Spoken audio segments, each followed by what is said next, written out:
Masa?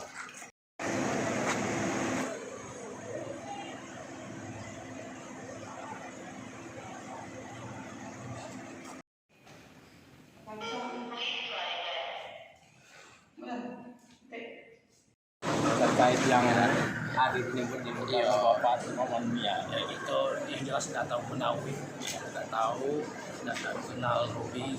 Jadi saja ini kita serahkan dengan pihak yang berwajib atau penegak hukum lah, percayakan ya.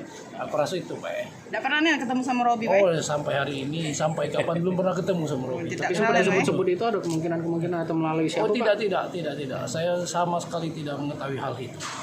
Apalagi kenal dengan Robi. Pak, dengan adanya apa nama Bapak diseret-seret gitu, apakah akan ada langkah hukum yang akan kita ambil Pak? Untuk Bisa jadi kalau kita difitnah, makanya kita tentu akan mengambil langkah hukum. Itu aja ya. Oke, Aku rasa ya. Terima kasih. kasih Pak.